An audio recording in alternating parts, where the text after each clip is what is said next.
What is going on? Welcome back to the Rare Element Sports Card Podcast, brought to you by the Denver Card Shows. My name is Aaron. I'm here with my boy Jeremy. What's good, my brother? What up? So, had a little sports card show over the weekend. Friends of baseball. We got the shirt, rocking the shirt. Rocking the shirt. Hell yeah, try to support the kiddos. Absolutely. Yeah. So, what's going on, man? Kicking in, chilling, you know this. Same old. Getting ready to rap about cards. Absolutely. One of these days we'll do the entire podcast as a rap, bro. Back and forth. That's around. Dude, I would fuck that up. Dude, I would fuck it up. I just fucked up the intro to this pod.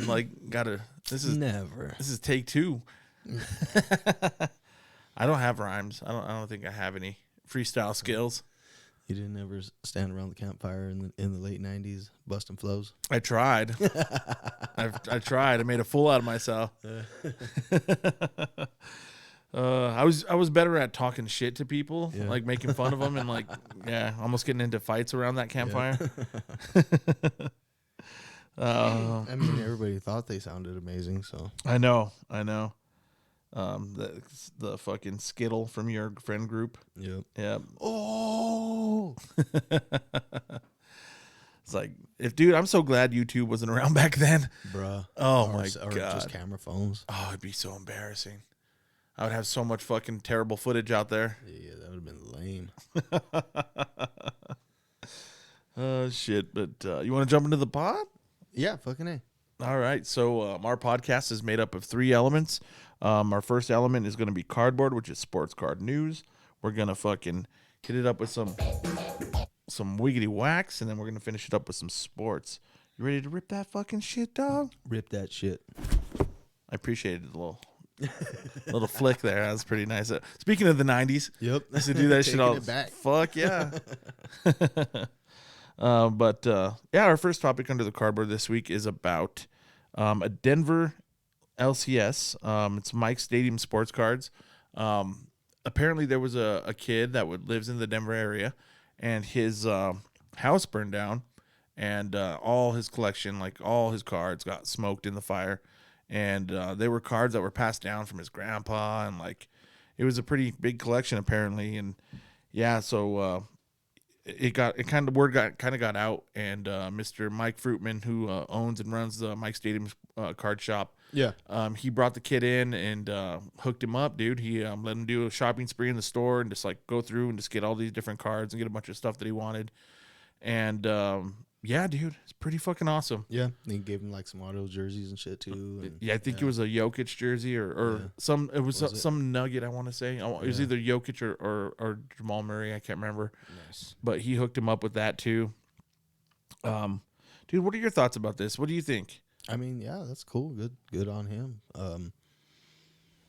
I don't know their background prior to whatever happened with the fire and all that kind of stuff, or but that's pretty cool to do that. Especially lost some heirlooms and stuff. That sucks, bro. Yeah, he was probably feeling pretty shitty about it, and the family's especially it being the great grandfather's cards, and for Mike to bring him in and do that, it's pretty cool, man. Yeah. Pretty fucking cool. Yeah, he seems to have a fairly big heart. It seems like he does a little bit of extra stuff like that. So. Yeah, he does. He does. And he also puts on the All Card Show with our sponsor with Denver Card Shows. True. He puts that on. Damn it. Your phone. Sorry. It's all good, dog. I always forget to. Word. Mike also helps put on the All Card Show here in Denver. It's a big show. Last year was I can't remember how many tables. It was big though. Yeah. And year before it was at the Denver Western Complex. It was they're big shows, and it was a few hundred, I think. Mm-hmm. Yeah. So big shout out to Mr. Mike Fruitman for doing that. I saw this. It was a national story too. It wasn't just a local story. I saw it on a national thing. So it's making waves, and people are getting out there and hearing about it. Dude, fucking A. I gotta give him a shout out. Yeah, good on the local guys for looking out and shit, Mm-hmm. And he's he's been around for a long time. He's probably the longest running card shop in Colorado, I'd imagine. I mean, I would say it's it close. seems like it. You know, if it's not him, it's close. if it's not him, it's some tiny little shop somewhere that it's just Right, somewhere in like Sterling. Yeah. So Yeah. I mean, it's cool. Yeah, and if you're in the area, definitely go check him out. He's in Aurora on Parker Road, and it's a nice shop. I've been in there a few times, bought some cards, bought some boxes. It's always a good place. Yeah, not too far from the big Denver card shows and stuff. No, So, it's not. It's right down the road, just right down I-225, and probably like 10 minutes away. Yeah, I got to make it in there. I've honestly, I've talked to Mike several times, and I think even bought something off of him on Facebook one time, you know, through his shop and stuff. But I've never actually made it in there, so Yeah, I need to get my butt in there. yeah, for sure. I always say that, but then it's always like after the show or something like that, and I'm like, I'm tired. I gotta go. I want to just go home. Yeah. Yeah. But yeah, that's a dope, dude. Big shout out to one of our local Colorado card hobby people. Definitely fucking cool as fuck. So yeah.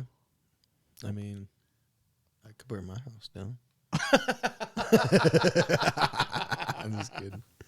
You're goddamn right. I'll be getting some insurance and some cars. Like put on a little hat with a little propeller on the top and fucking stains on your t-shirt. Like, I mean, I got kind of a baby face. I've had pass for 14 if I needed to.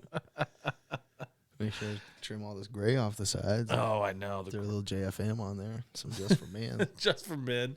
And then fucking like Rudy Giuliani had that shit, and he's fucking in court, and the shit was just sweating off his head. Yeah, bro. Oh man, that's too funny. That's hilarious. I can't lie, dude. I did that once or twice when my hair started getting pretty gray. Did it? Did you? I put the fucking JFM in there. Yeah, the just for men, and I went into the MMA training, bro. You sweat it my off? fucking shirt was turning all black. I was wearing a white shirt. It was getting all black. I was like, what the fuck?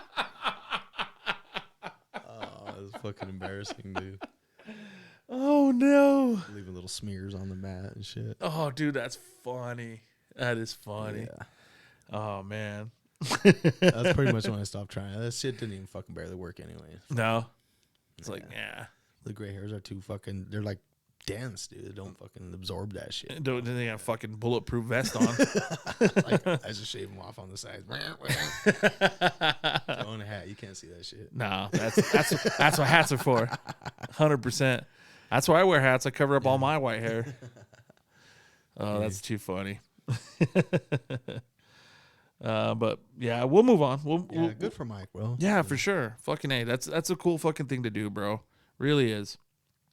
I gotta say, I was impressed by it, and I think the kid's name was Adam Elgin. Adam Elgin. Hope he's 12, dude. 12 years old. That's gonna resonate with him. He's gonna be like down to be in the hobby because of things like that. Yeah, and that's cool. And good luck with Adam and his family. And hope everything fucking goes great for you guys. yes, sir. And don't go trade that shit for a bunch of PSA 9 fucking Lucas and shit. No, I'm just kidding. Dude, Luka dropped 53 last night. Oh, did he? Dude, he went nuts. He was out for a few games. I think he had a little tweak, and he came back and dropped 53.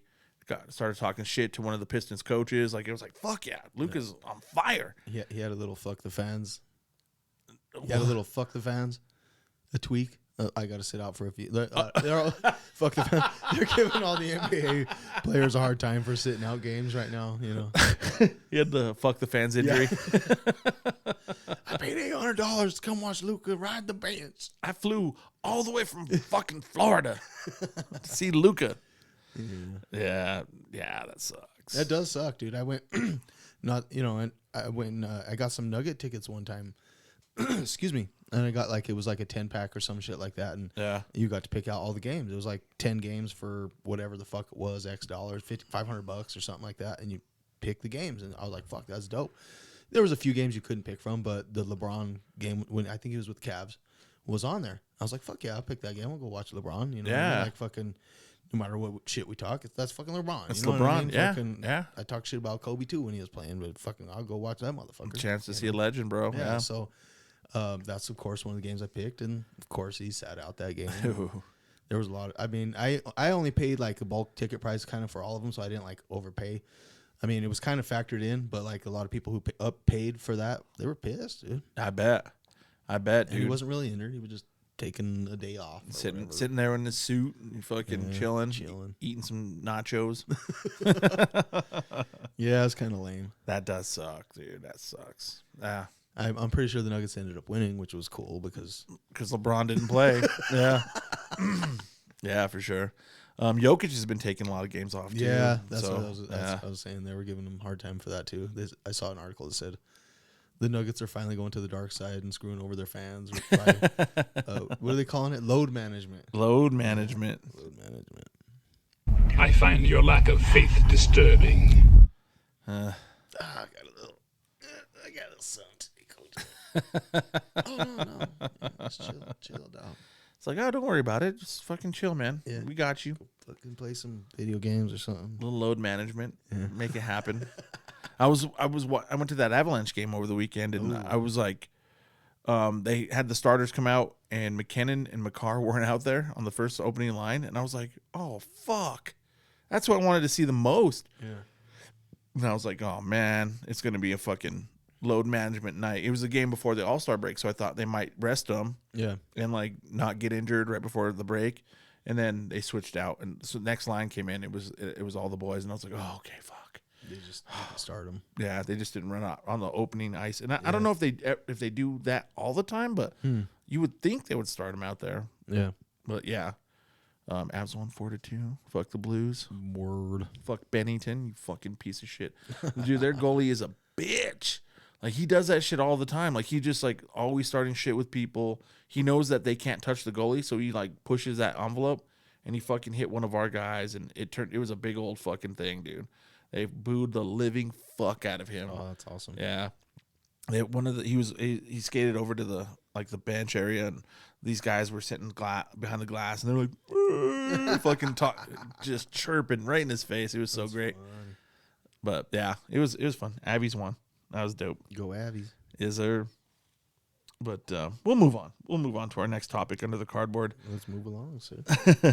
Fucking CSG, not fucking CSG, but CSG dropped their prices. It's basically their little special that they were running. They just like pretty much made that their permanent prices. Looks like they dropped them down for the bulk. It's going to be $12 a card. It's a 25 card min, and a max value on those are like $250. And then they brought their economy down as well. There's no minimum on those. Like, you could sub one card at this price if you wanted to. Yeah. And it's $500 declared value and $15 per card.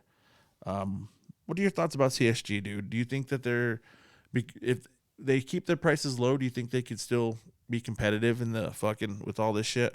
I think. I think they can linger around long enough with what they have already going on the other side with the trading card game shit. You know what I mean? Yeah. The pokes. Yeah, they got enough Pokemon and all that to keep this stuff alive. So there's no reason to really close it.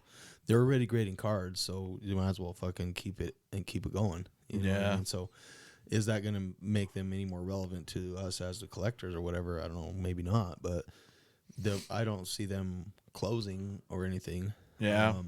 If they can keep their prices low and have quick turnarounds, somebody will keep grading with them. Yeah. Yeah, that's true. Some of these other companies are still fucking lingering around.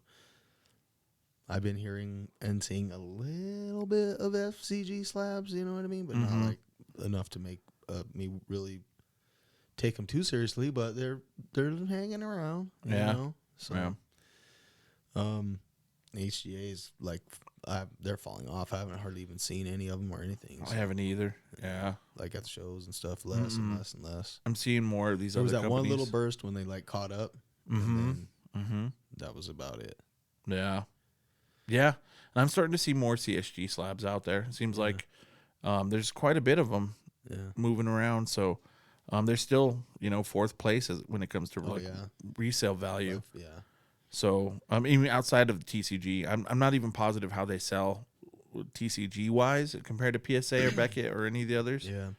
I think very recently the PSA has taken over that shit too. I think so. Yeah, I think you're right. Because there's so many crossover collectors that, yeah, they're like, well, why aren't you using PSA? It's worth the most. Right. And they're like, oh, Yeah. is it? Oh, okay. Oh, it is? okay. Oh, word? Okay. Fuck. Why? Because we said. Oh, okay. Cool. Why is PSA the best? Oh, Because we said so, motherfucker. somebody fucking said somewhere along the lines. Right. And everybody was like, all right.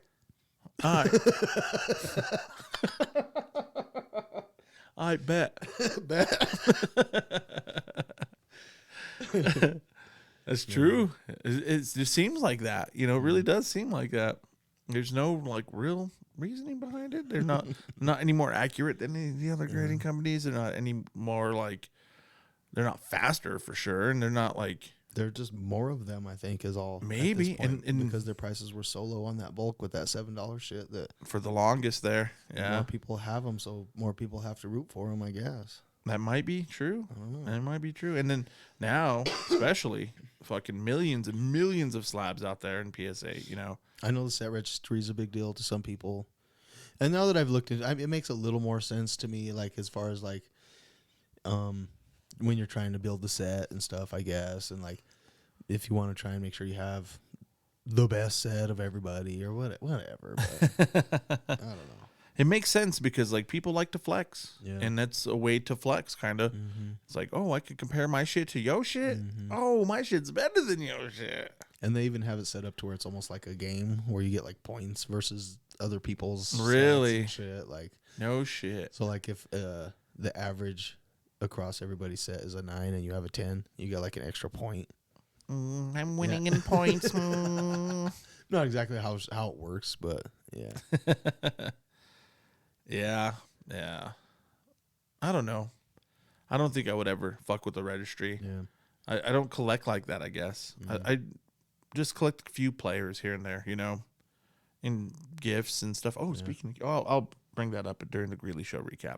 Yeah, I mean, I thought about kind of doing it with the UFC set, and I still am considering slabbing the whole set. Mm-hmm. I think I still might eventually, if maybe they have like some killer deal where they have like a $8 special or some shit for 50 cards or something. Right. I might send half of them in or some shit. But as far as like having a competition for like the best set or whatever, I don't know. It'd be kind of weird. That would be. Yeah. Yeah. To compete with yourself to say, oh, I want all 9s or better. Or, Right, you know right. what I mean? Or like, That I understand. And I would probably do something like that. yeah. I was thinking about, excuse me, you know what I was thinking about? I was getting the 89 Pro set, complete set. That'd be cool. I was thinking about trying to do that. That Once was you did it and you registered it and you saw what place you were in, you would be like, fuck. Yeah. You know you would. I need to improve. Yeah. I need to have a better set. You're like, oh, that son of a bitch has a 10 and I only got a 9.5. Son of a That bitch. motherfucker. Oh, I guess PSA don't have 9.5s. Never mind. Yeah, that's true. But yeah. But you know, you're right, dude. Competitive juices start flowing, dude. That's very true. Everybody want to be number one. I guess that'd be the Pop 1. Right.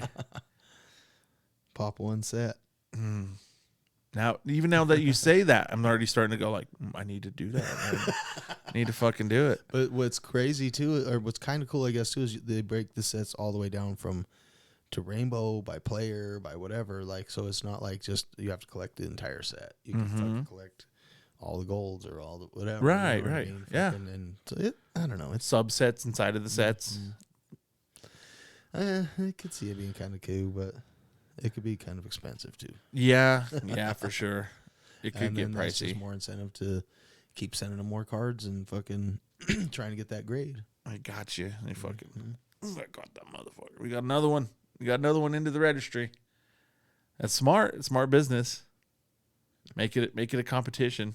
Yep. Yeah. I don't know. As long as PSA keeps their prices low and keeps having decent turnaround times, it's going to be hard for everybody else. Yeah. Now that they are already up at top, it's going to be hard to play King of the Mountain against them motherfuckers. For sure. They have the high ground. You underestimate my power. Yeah, no fucking Tag is making some noise, dude. Tag grading. Yeah. I was in Clubhouse the other night, and there was a bunch of like pretty big people in the hobby that go in that room, and they were talking about, I didn't realize it was this dope. And like, these fucking slabs are beautiful, and like they have in the QR code, they have all the like notes about why it graded what it graded, and it has the 1,000-point grading system, so like you know exactly what kind of a 9 you have, what kind of a 10 you have. It's like, you know, it's like an 873 instead of an 820. So an 820 is going to be a lower 8 than, you know what I mean? Mm-hmm. And once it gets above 850, it turns into a 9, and then like, you know what I mean? Like it rounds up to the not to that grade, the higher grade, and then they have like every pictures of it. They have everything. Like it's pretty sick. They haven't like opened up to take tons of cards yet. They're gonna start doing it like kind of how HGA did when they first started, like how you have to like get into like a queue and like try to hope to like a lottery type of thing. Yeah. They're gonna start doing that. But I'm kind of intrigued, bro. It definitely piqued my interest hearing like all the little intricacies of what they do. Yeah. And it is like computer grading. Like it's ran through, it's scanned, it's looked at and stuff. So if you trust the computer software, I guess, you know, I guess that's where it boils down to. Like if you'd rather have humans looking at your cards or if you'd rather have it graded by a computer. So I don't know. We'll see. And they send you out like a little package, like when you want to send your cards in. It was cool. It has like sleeves and fucking like top loaders and stuff. Then you slide them into the little like accordion thing and you close it up and fucking send it back in. It's pretty dope. Pretty dope. Yeah, I remember when they were first coming out. It looked and sounded cool. It's just is it going to matter in the secondary market or not yet? Right. That's the big test right there.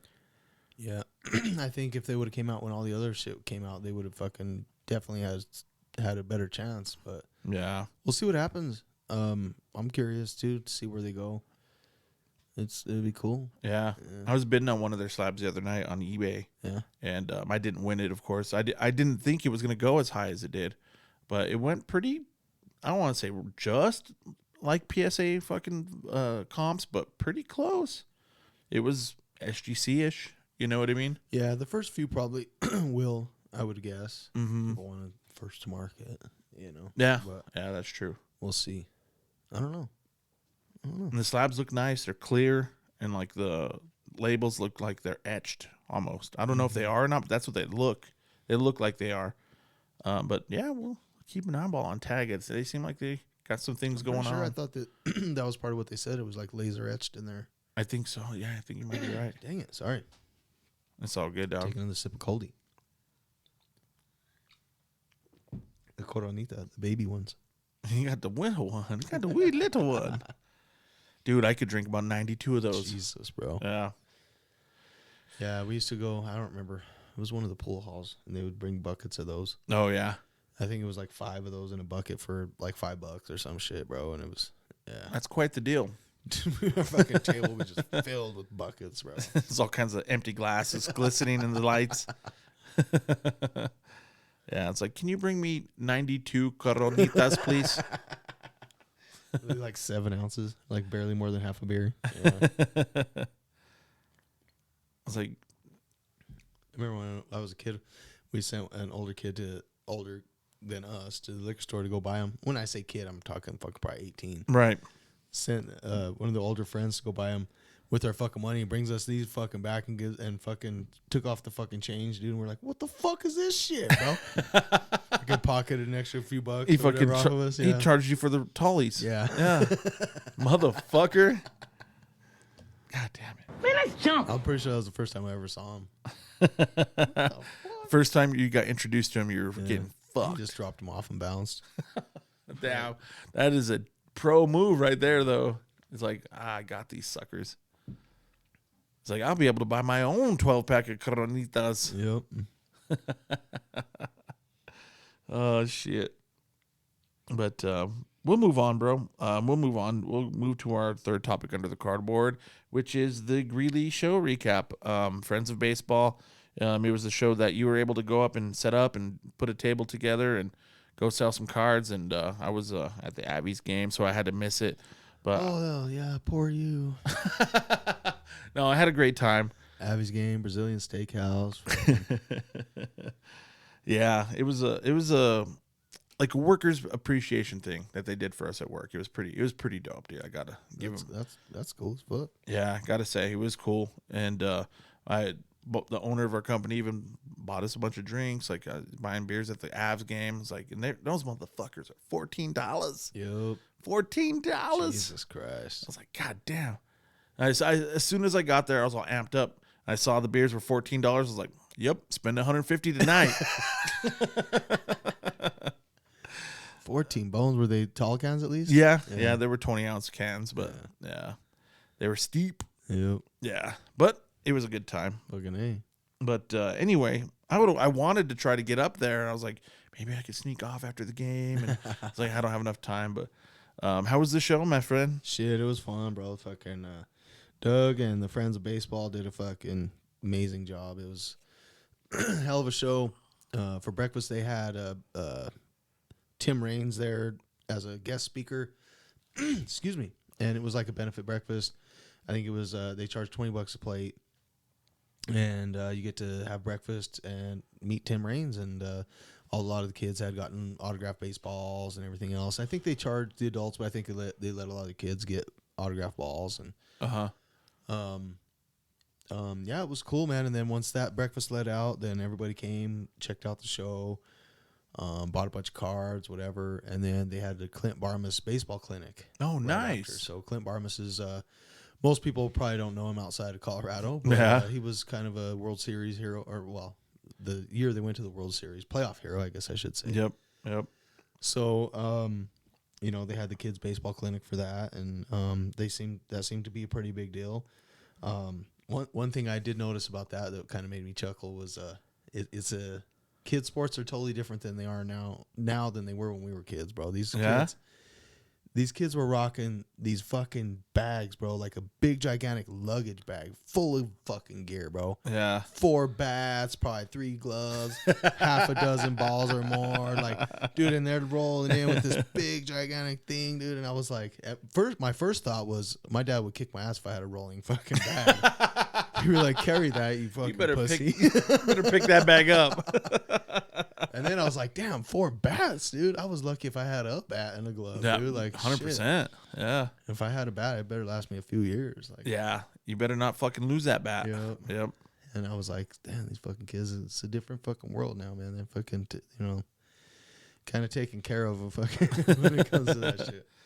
But no, it was cool. They're making the effort and shit, whatever, and their parents support them. That's cool. I'm just talking shit because I'm just a little jealous. Yeah. I'm just hating. Just hating because I didn't get that shit. But no, a lot of kids were cool, man. It was they'd come check out the table, met all kinds of new people. There was a handful of the OGs up there. Yeah. Tommy Down was there. David C was there. Can't keep them all. The hockey guy was there. Oh, nice. Uncle Drew. Shut up. He was all the way at the other end, so I didn't get to fucking kick it with him too much. Yeah. Homie Zach was there. Jason. So there was a bunch of the guys that would go to a lot of the other shows. There was a bunch of other dealers that brand new guys I'd never seen before too. So it was cool. It was a good time. It was fun. Picked up some awesome cards. I guess my homie Justin. I think you know Justin. I don't necessarily want to say that last name. Justin. And he lives up there in Greeley, and he came and checked out the show and brought his grandson, and he bought a Nikola Jokic auto, and he bought his grandson a card off my thing. It was cool, man. It was a great time. It was fun. I picked up the shirt, like I said, freaking. Might as well do a little show and tell, I guess. Got a little shit! Stack here. A little stacky stack. Got some nice pickups.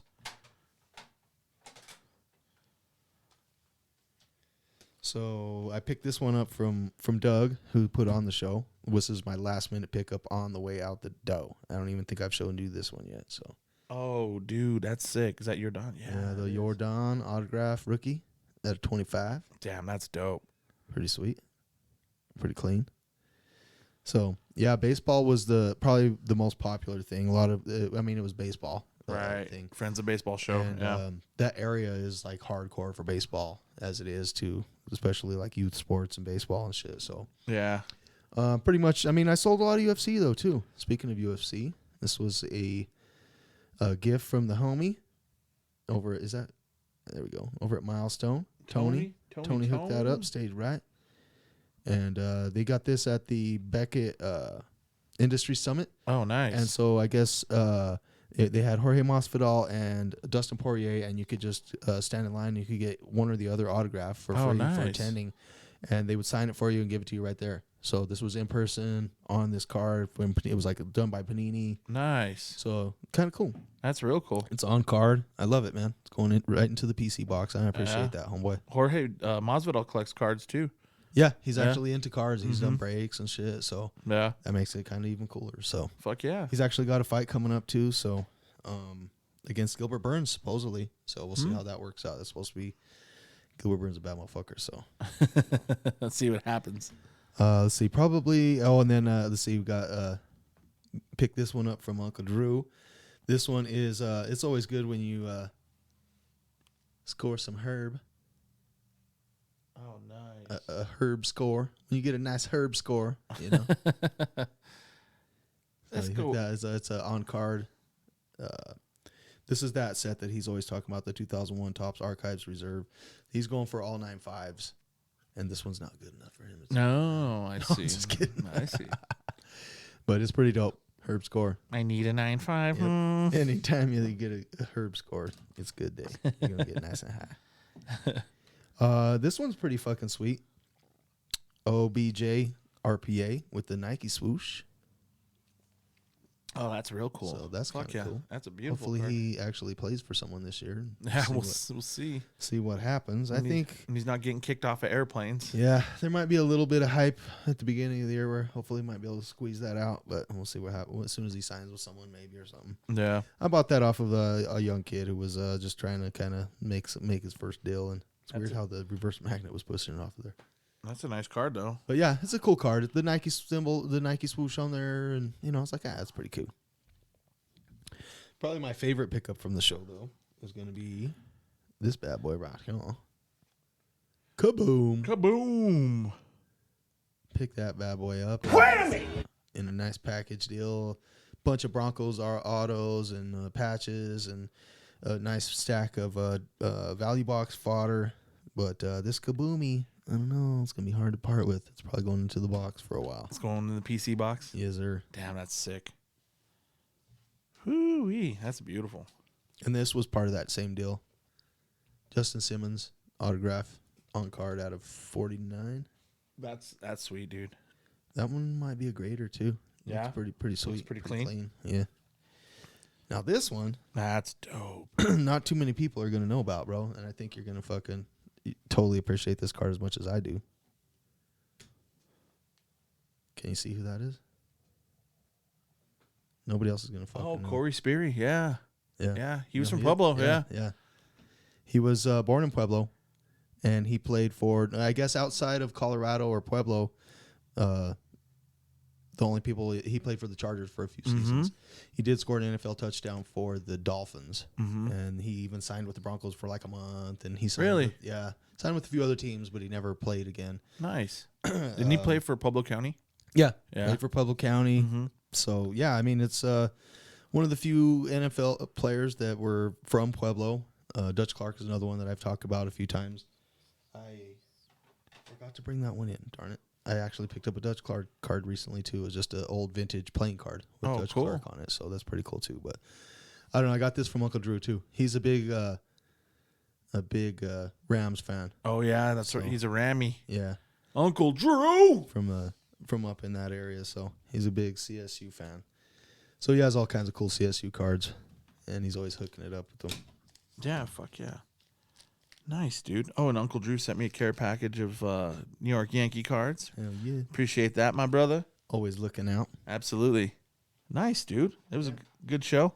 How'd you do at your table? Dude, it was a hell of a show. Had fucking quite a few sales. Fucking, Lots of people were looking for baseball. I only took enough to do the showcases. I didn't take my value boxes on the side, which I wish I would have. But I was kind of being cheap, and I only got one table. But I didn't realize they were going to be 8-foot tables, so that was nice Oh, too. yeah. Beautiful. So I ended up having a little extra room, and with my little cart trick on the side that I learned from old Mr.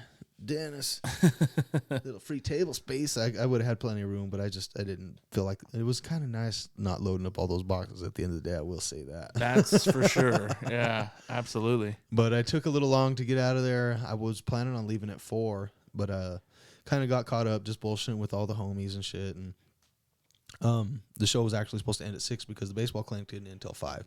So we were kind of hoping for a last little burst of clients, you know. Yeah. And a few people came and stopped by. I think I might have sold one more little thing for a few bucks, so it really wasn't worth hanging out and staying, but it was cool to sit and bullshit with everybody. Problem was the fucking snow had started coming down the whole time, and Yeah. it came down pretty good. I mean, I could have still drove, but I was being cautious. I was tired, so I just went ahead and pulled over to the first Roach Motel I saw and freaking dragged my box into the room with me and chilled out and went down the street, picked me up a little pre-roll, and had to go to the store and find a lighter because I don't carry a lighter anymore. And eventually we got her done, though. Took a little puffy puff. And speaking of, might as well take a little puff right now. Yeah, you just texted me that. You go, I don't have a fucking lighter, bro. I was all sad, man. I was like, found a dispensary, found a doobie, no lighter. Had to go to 7-Eleven. Can we get a motherfucking moment of silence for this small chronic break? I should have just went to fucking trade night. Oh, I know, that's right. There was a trade night, huh?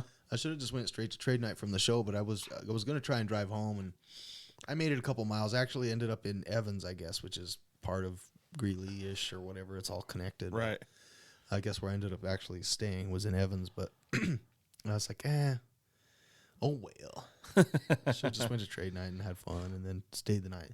Yeah. But Yeah. either way, it was a great time. Met new people. It was a blast, bro. I'll definitely go again if I'm able next time they do it. Yeah. Doug's really cool dude. All the guys that I met that were part of the Friends of Baseball organization, coaches and whatever, they were all really super cool. So it was dope. It was dope. Passed out a bunch of business cards to everybody that was interested. All the new people were all interested about the pod. Took probably a stack of 20 business cards. They were all gone. Bunch of stickers, everything. Nice. So seemed like, it was cool. Absolutely. Big shout out to that Northern Colorado crowd. We don't really get a chance to go up there too often because it's pretty far. It's 3.5 hours up that way. But I'm glad you went up there, man. I'm glad you did. Yeah, me too. Shout out to Uncle Drew for kind of letting me know about that one. I had saw something about it on Facebook, but then when he was telling me about it and that he was gonna go, I was like, "Fuck yeah, man!" Yeah, nice. So yeah, it was a great time, bro, and it was a great time. Yeah, I can't wait to do it again, man. I am happy to take like 2 weeks off till the next show though. I got some shit to do this weekend. But fucking, I figure I might as well fucking show these off real quick. Fucking Yeah. So doing a quick show and tell. I did a separate from the show. This is a little SGC submission I did with baubles and ball cards. So everything went smoothly. I would highly recommend giving them a shot. One thing about them is they only do like one a month. So it's not like we used Nash before, and that was great too. Nash sends out like once a week or something, or I don't know if it's like every few days or however often, but you get them back a little faster if you send them there because they constantly in and They're out. cranking them, yeah. Baubles does it once a month. They wait till they get everybody's stuff, then they send it out, comes back, but they charge a little less. I think it's $18, whereas Nash is 20 or Sounds so. right. Yeah, sounds right. So it's a little cheaper if you're like in a little bit less of a hurry, and it's SGC, so it still's rapid fast. So you're still going to get them back less than a month. Yeah. Round trip total. Right. No matter when you send them. So if you send them closer to the due date, you'll get them back in a couple weeks.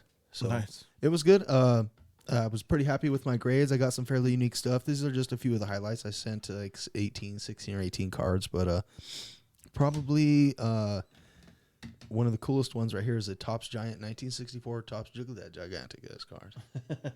Roberto Clemente came back a 7. I thought it would be an 8, but it came back a 7.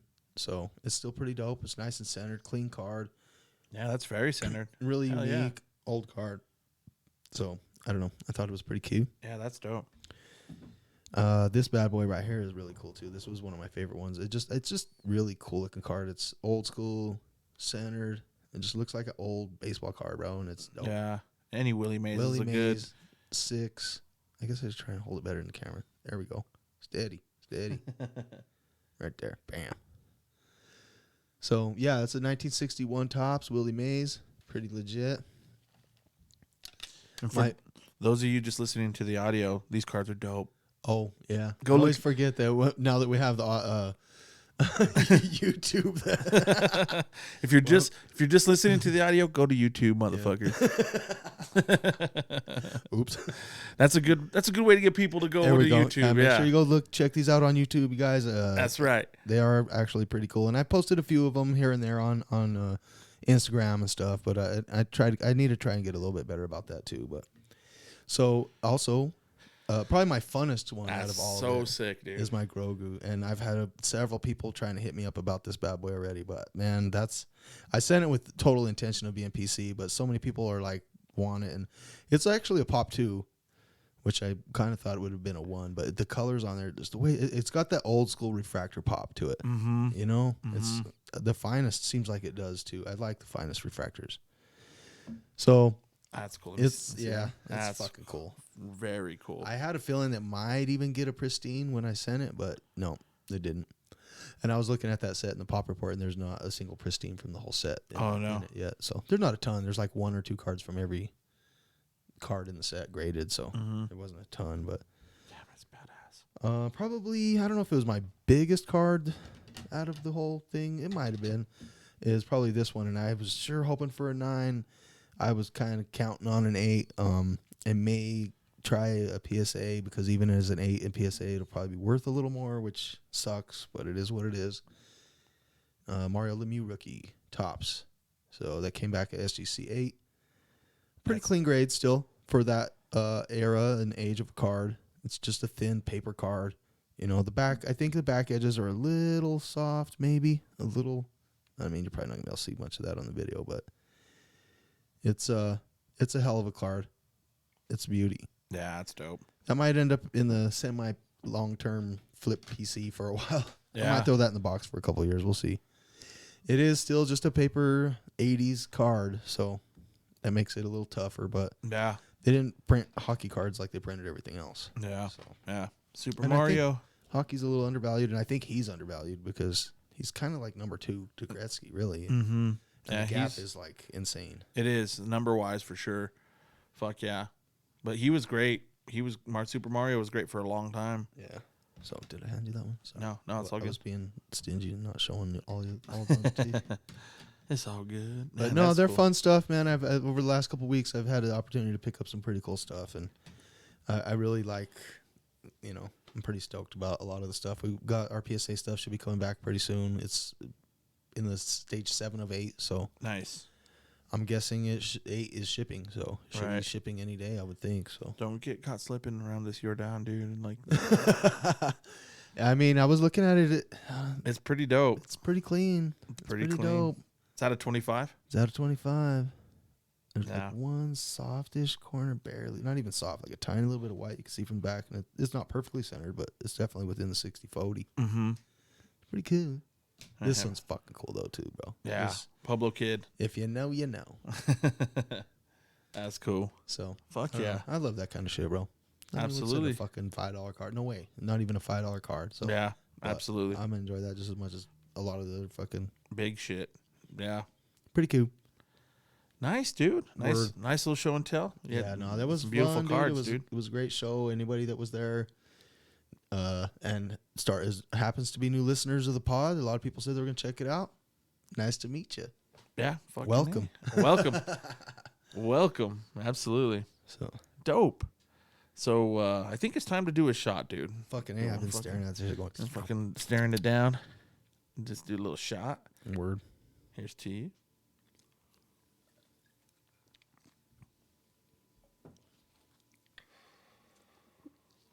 Ooh, that's good. That's good. Like the Johnny Walker is smoother, but I like the flavor of the Accent Oak better. Yeah. It's got a little harshness to it. It's got a little flame to A it. little at the end, flame, but it's not. It tastes good. yeah, you're right. It tastes good. The Johnny Walker is smooth. Like there's a little touch, but not a lot. But the Axe and Oak, pretty good. I concur, Doctor. Absolutely. Fucking Colorado whiskey. Yep. Colorado Springs. Near Pikes Peak. I was gonna go to the stove today and I fucking forgot, but I was thinking about getting us some tin cup. That's Colorado too, ain't it? Oh yeah, it is. Yeah, absolutely. It's Yeah. supposed to be pretty good. I've I never know I've had drank it. before, but I was fucking probably wasted when I drank it. And I don't remember. And Right. I'm not too much of a whiskey connoisseur. I have been more lately because we've been drinking it, but Yeah. I don't know.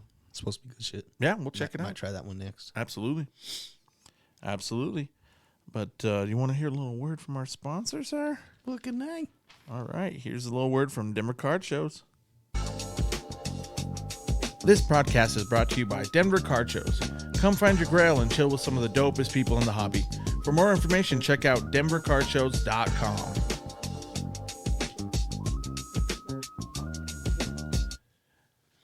We back. We back. Yeah, he's going to be having a show here in February 25th and 26th. Crown Plot. I always want to say Crown Royal. Every time I say Crown Royal almost rolls out. Well, maybe we need to get Crown Royal then. The Crown Plaza Hotel and Convention Center there in Denver, Colorado, up near the airport off of I-70 in Chambers. If you want table information, like I say, go hit up denvercardshows.com, and he'd be more than happy to accommodate you. Hell yeah. But you want to jump into the wiggity wax, my brother? I want to shout out Mr. Scanlon too for always fucking representing and helping us out too. Yeah, absolutely. He's been slapping a couple little ads and stuff out there for us and shit. And that's fucking awesome. Did you even see his newest one has a little Dre beat in there? Mm-hmm. Yeah, so that's it's cool. pretty dope. It matches his commercial. Shout out. Yeah, for sure. Appreciate you, John. Yeah, you the man. But waxy wax? Yes, sir. I'll start with that Breaking Two.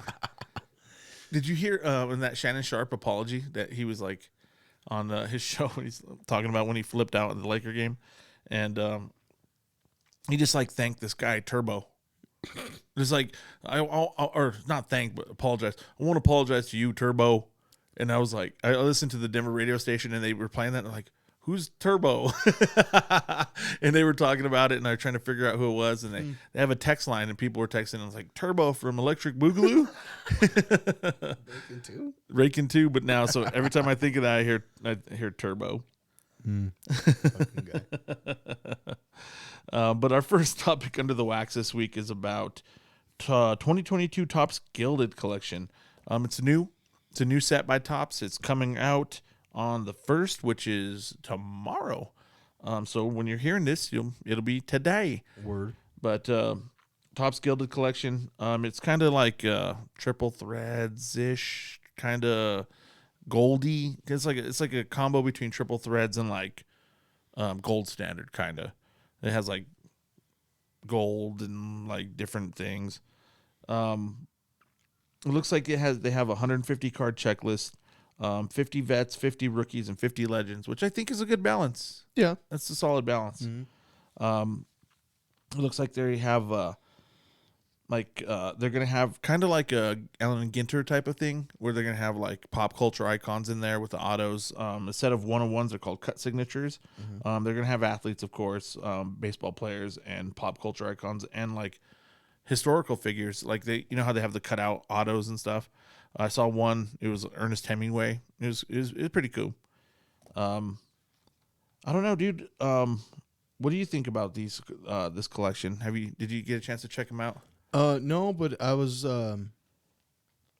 that's pretty interesting. Like you can get like the historical and pop icons and stuff like that. The one thing that has kind of been getting on my nerves lately is the one-of-one cut signature shit. Yeah. Like for the guys that are legends that are passed away, like sometimes there's no other way. Right. But like sometimes I'm seeing like the George Brett. There's no reason for that to be a fucking cut one-of-one, dude. Right. He's There's still alive. Yeah. Yeah. All they did was chop up another fucking card or picture or something else, and it was either ruined and the signature was still good or something, and so they cut it up and tried to make something out of it. So it's like upcycled.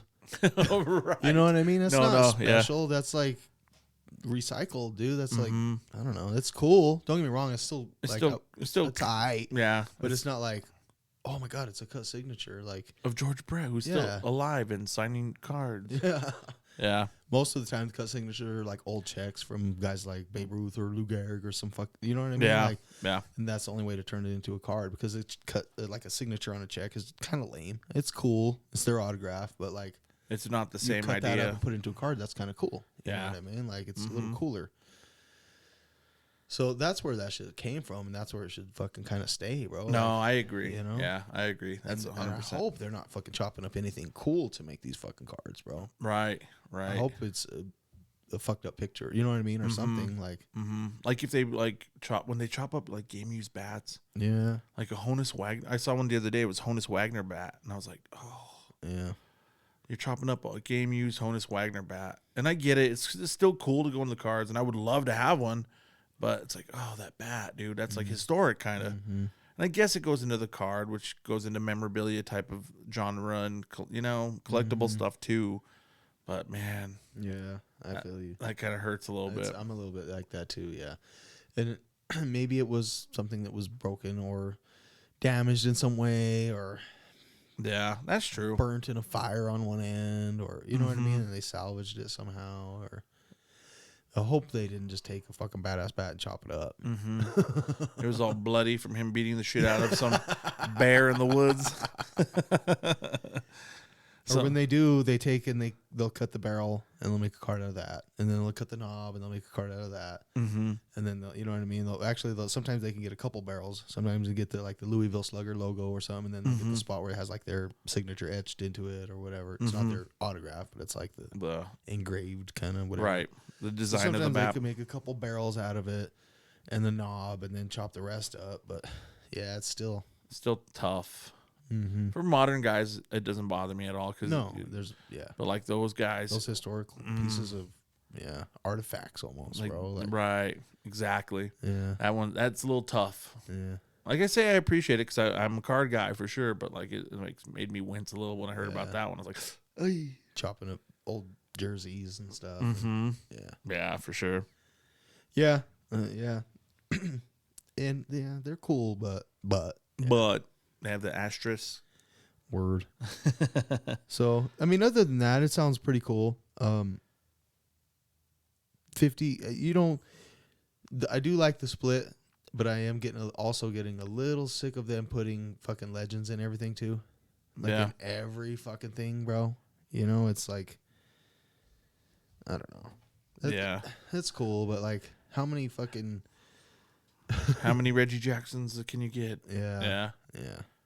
At a certain point, yeah. Yeah, it gives them a reason to get those autos in there too, I guess.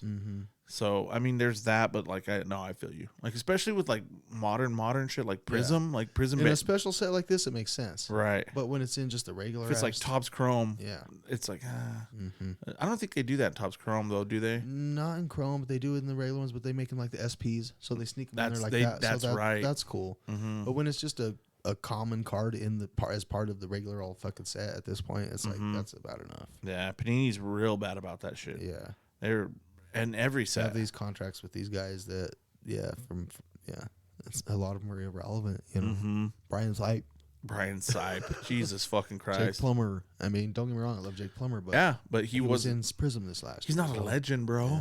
You know, he's not even a legend. He's not even a Broncos legend. No, you know, Brian Sipe. The Rex Ryan rookie card was the one that fucking got me. Yeah, bro. Like, that's really stupid, bro. Nobody gives a fuck about that. They're just filler, bro. Just filler, you know, so they could box up more shit. But in something like this, it makes a little more sense. Yeah, you know. Yeah, I'd like to see the list of his of like pop icons. Yeah, I want to see that. If there's anything cool in there, like, you know, how Allen and Ginter, like, they have really cool shit, like shit I really enjoy. I would love to have, like Kenny Powers, or I mean, his name is Danny McBride. Yeah, McBride. But like, that's a dope auto to have, or like the Cypress Hill cards and the Slipknot cards. Like, that shit's fucking sick as fuck. Mm-hmm. So hopefully they put some cool stuff like that in there. Yeah. That'd be dope. Yeah. Yeah, and I've actually started to like Ellen Ginter a little more because of that, but there's so much other whack shit in there that I would never like buy a box of it. There is like Apple. Yeah. Here's an Apple and even card. just the player cards are not. Right. Yeah, they're not really sought after, or yeah. So that set's all about the autos. yeah, it's all about kind of that. You know, so Yeah, for sure. But it looks like this Topps Gilded is going to be $400 to $450 a box. It looks like there's one pack per box and there's 5 cards in there. It looks like you're guaranteed 2 autos, so that's not bad. $100 a card. Say it like that, it makes it sound a little worse. 2 autos though. 2 autos, not the worst. Yeah. I don't know. We'll see. We'll see how they they roll out and how the hobby embraces them and see how people chase them. It'd be interesting to see. Yeah, and so it's 2022, obviously, so it's still last year's rookies and shit. So Yeah, decent class. yeah, not bad. So Not bad. But we'll move on to our next set that's coming out here. All 3 of these sets that we're going to talk about coming out tomorrow on the 1st. So the next one is 2022 Zenith Football. Panini is putting out Zenith Football, and it looks like they're going to be like before they were always like just exclusives. I think they were online exclusives before, and you couldn't really buy them in LCSs. Oh, really? Yeah.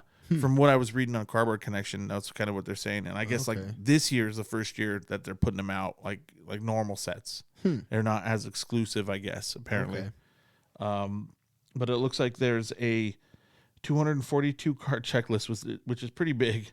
There's going to be 6 cards per box. They come with an RPA, an auto, 2 inserts, and 2 base cards. What are your thoughts about Zenith Football, bro? I've never really seen a whole lot of them. I was just about to say the same thing, but I didn't realize that that's how it was released before. But I swear I thought I had seen it at the card store before, boxes of it. But I could be I'm obviously mistaken if this is the first year they've released it that way. But I was going to say the same. I'm pretty sure it's been around for at least a few years, but I don't really recall ever seeing any singles or No, anything, I don't. You know, I really don't. Or Yeah. Definitely nothing that ever stood out for sure that was that brand. Mm-hmm. So, I mean, I don't know. I was kind of like, whatever, but Mm-hmm. I didn't realize it was like an online exclusive or whatever either. So, Mm-hmm. Yeah, and they're $300 a box, and very similar. In the setup, 6 cards, 6 cards, 1 RPA, 1 auto, 2 inserts, and 2 base. So it's not too many lower end cards in there. Yeah. And it's a little bit cheaper than the Topps Gilded is going to be. $300 a box. I don't know. We'll see. We'll see how they roll over. I'll have to see what the actual cards look like. I know I've seen it advertised before, and the cards looked okay-ish. They didn't look horrible, but they look nice. They look all right. Yeah. They kind of remind me of like kind of like Topps Cosmic in a way. They're kind of like I don't want to say cartoonish, but like kind of. And kind of like the backgrounds are real grand, and like real lot of colors and a lot of shit like that. They looked all right. They looked okay. I don't like the name Zenith though. It reminds me of a TV that I had in the TV. 70s, like this old beater of a TV. Yeah. That's kind of what it reminds me of, Zenith. Yeah. I don't know. Not a fan of the name. And that's part of it. Yeah. Part of it's like, Well, then it means like something like to do with like space. colorful vision or something. Mhm. Yeah. Mm-hmm. Like colorful vision, like prism almost, like, Right. yeah.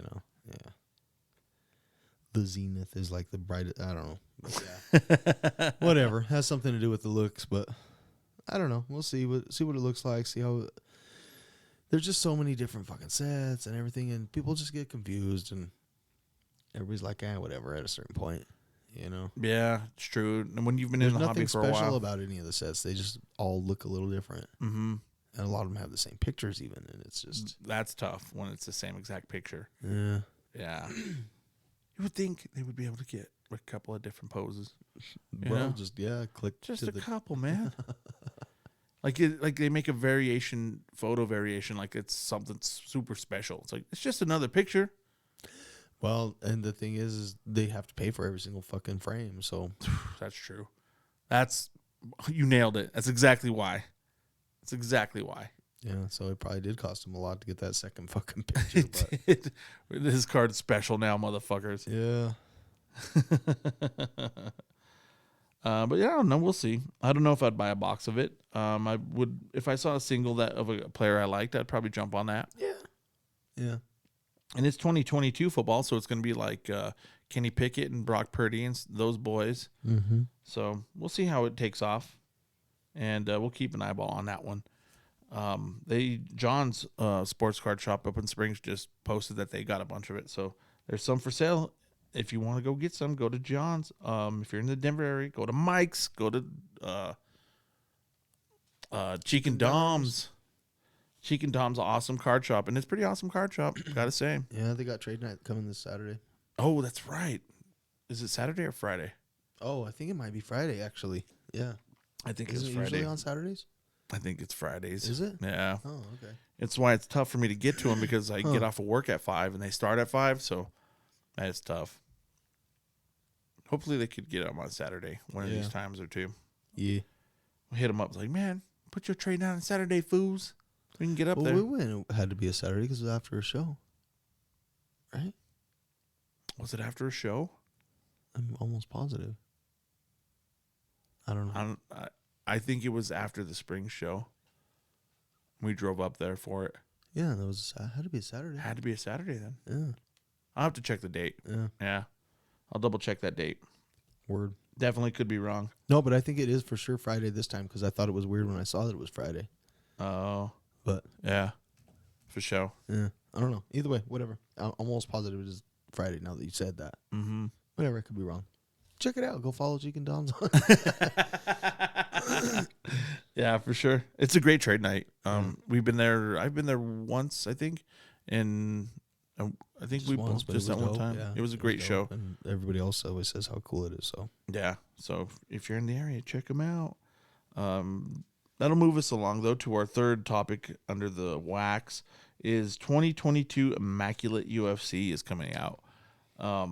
It looks like there is 6 cards per box. It's also, a high-end product, so there's a few cards in the box. It's got a 110 card checklist. It's got a spattering of rookies, vets, and legends like they always do. But all their autos are on card, so that's a plus. It looks like there's 3 autos that come in a box, 2 mem cards, and then just 1 base. Is UFC Immaculate something that you might be looking at? It said they're all on card? Mm-hmm. Or it says featuring on card? I'm pretty sure they're all on card. Are they? Because last year they were all sticker. Yeah. And I know for sure at least some are going to be on card this year because I've seen UFC fighters posting themselves signing the cards and shit. So that's good. I knew for sure there was at least be some, and I hope it's all. That would be dope. Yeah.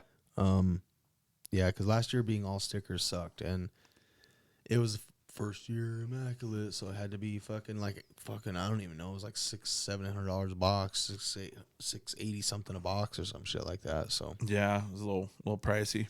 A lot more affordable this year. On card autos is dope. Last year the checklist kind of even sucked. Did it really? There wasn't even hardly any. There wasn't even a actual Hamzat rookie card. There was just like a relic card. I think. And it was weird. They kind of dropped the ball last year too because they didn't even have Hamzat autos. They didn't have some of the best rookies have autos in a lot of the products last year. So that's a bummer. So now then their first auto is their second year card, which kind of mattered to people right away. But then at a certain point it was like, it's just an auto and it's not a rookie. So yeah, I don't know. Kind of like fucked shit up a little bit, but at least like I said, at least it's a little more affordable. Yeah, 400. I was seeing them pre-selling on eBay for 4 to 425 in that neighborhood. But once again, like the legends and everything is getting kind of old, bro. And UFC I've noticed is one of the worst too. Well, I think it's Panini because Yeah. it's fucking in Yeah. UFC too. But part of the thing is too is like a guy like Chuck Liddell, who's like one of my favorite fighters. I've followed him, PC'd him. He's one of the reasons UFC is what it is. He retired in 2010, but they didn't really start making licensed UFC cards till 2009. Right. But there's been Chuck Liddell cards every fucking set since the fucking inception of that shit, bro. Yeah. Which is cool, I guess, because there wasn't really any before. But at a certain point, it's like, oh, another Chuck Liddell. You know what I mean? It's like, and it's part of the regular set. It's not like a fucking just the auto or, you know what I mean? Right. Like, and there's autos too and everything too. But It's a base card in the yeah, set. if you're gonna have the legends in there, just make them be autos, or make it cool. Put it like a cool insert set of just legends, or Right. don't make them like part of the actual set anymore. That's getting old. That is. When they're actually part of the numbers of the set. I don't know. Unless it's something special, maybe, like I said. like a parallel of some sort, or like an insert that's cool. Or, Yeah. yeah. It's getting a little, getting a little yawn. Yeah, Khabib too. All these guys that haven't even been fought for years. Connor, these guys that hadn't fought for years, and they have cards in everything. And even every insert has fucking all these guys. And it's like they haven't even fought for fucking 3 years, dude. What the fuck? Yeah. But, I mean, it could be cool. What'd you say the price was on it? $4? 4 to 4.25. Yeah. That's still a skosh high, but it might go down. I've noticed a lot of the UFC products have gone down after release lately. So Yeah. they'll come out and it'll say $4, and then in a few weeks they'll be selling for like $385, $375, $365. Yeah. Yeah, that's true. So Might be a little patient and wait a little bit and get a better price on it. yeah, and then the thing with UFC too is like the rookies this year. They're not a super gigantic class, and the rookies, sometimes it takes a minute to realize who's going to matter.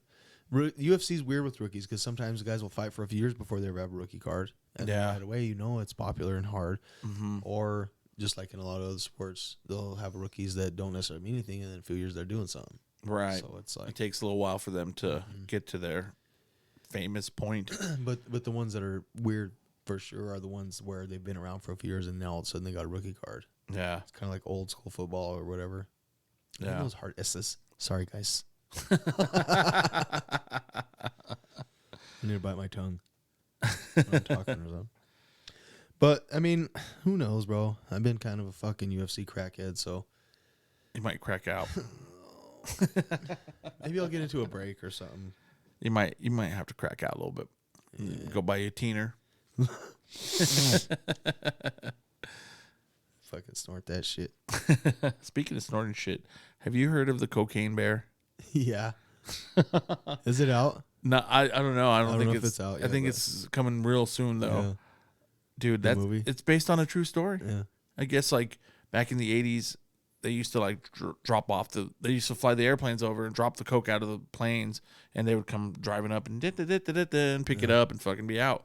Well, apparently they made a drop, and a bear got a hold of that shit and was like Got all yacked out, dude. And it was like kept coming back to that spot, like trying to find more, and like he came back to it like multiple times and was like, fuck yeah. Got all strung out. He's like, This is the bomb. where's that tree? Where's the magic tree? Yeah, he fucked all kinds of shit up, right? And Yeah. kind of terrorized Like people and shit. went a little nutty, yeah.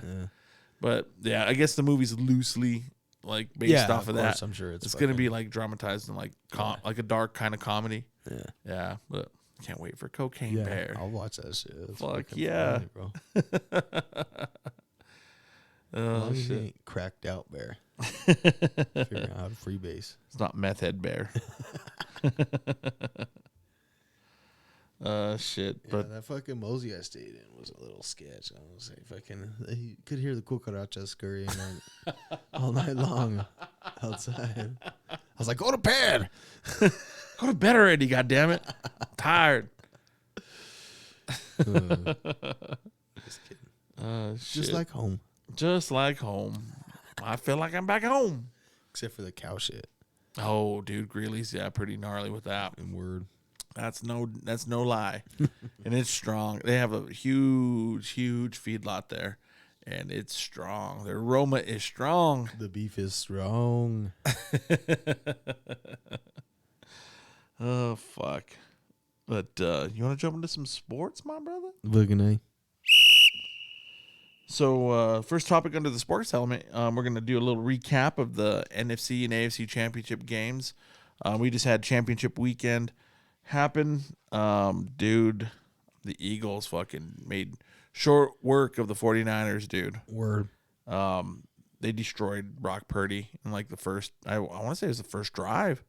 I think it was. Yeah. Or, I don't know. Yeah. It was very early in the game. Yeah. They fucked him up. I guess he apparently tore his ulnar something or another. His like it's like the ACL of his elbow basically. Yeah. Tore that out. He's gonna. No, I'm good, brother. He's gonna have to have. Well, they're talking about he might have to have surgery, and they're saying it might be Tommy John's, bro. Like the way the injury is, it's very similar to a pitcher. He's gonna be out for 6 months. So Brock Purdy cards, I'm sure, hitting the market like a motherfucker. Yeah, how about those $2 Brock Purdy's now, suckers? His big cards will still hold a little something for when he comes back. There'll be a boost because he didn't do anything wrong. Yeah, you know, yeah. He just got hurt. He just got hurt. But those fucking base cards that were going for $40, they're already going for like 10. Oh, they dropped all the way back down. Yeah, I figured that was a matter of time. I mean, even the fucking Jalen Hurts rookie mosaic is like a $5 card. Right. You know. Yeah, it's true. Yeah. What the fuck? It's true. It's true. You got to win. You got to win before you get to maintain those type of prices. Yeah. You know, like Mahomes and boys like that. Mm-hmm. But yeah, Hurts looked really good. He didn't look terribly injured. He played well. Did you get a chance to watch that game? Yeah. I'm pretty sure the Eagles would have won either way. Yeah. I feel like probably, but it would have been a more interesting game if the quarterbacks didn't get hurt. Yeah. Oh, yeah, and they fucked up Josh Johnson, too. Mm-hmm. Bounced his head off the turf, and he went into concussion protocol. So then they had to bring Purdy back in. Just to fucking hand it off like high school. Right, just to be. I'm surprised they didn't throw McCaffrey as like a wildcat or something. I thought they should have at least a few times. He's thrown passes for touchdowns before, I'm pretty sure. So. He's their emergency QB. Yeah. They even gave him switched out his helmet so he had the. Oh, did they? So he can get the calls. But they didn't run him. I mean, I think they might have ran a few plays where he got direct snap, but not many. Yeah.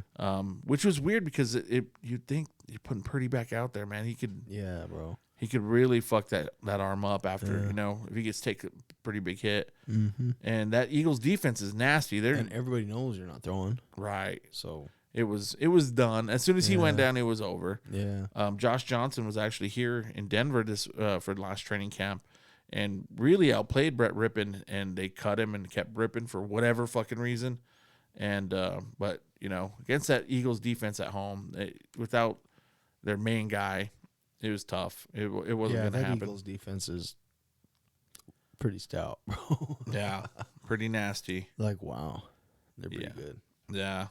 Miles Sanders had a couple of tutties. He played well. A.J. Brown made some fucking unbelievable catches. Devontae Smith made an unbelievable catch. It was a catch. Yeah. And that led to their first touchdown. But, yeah, the Eagles are rolling, dude. Fly, Eagles, fly. Those Jalen Hurts cards they're going up. Yeah, I mean, yeah. Fucking A. I wish I would have kept the one I had for a little while. I sold it at the right time for the timing. Mm-hmm.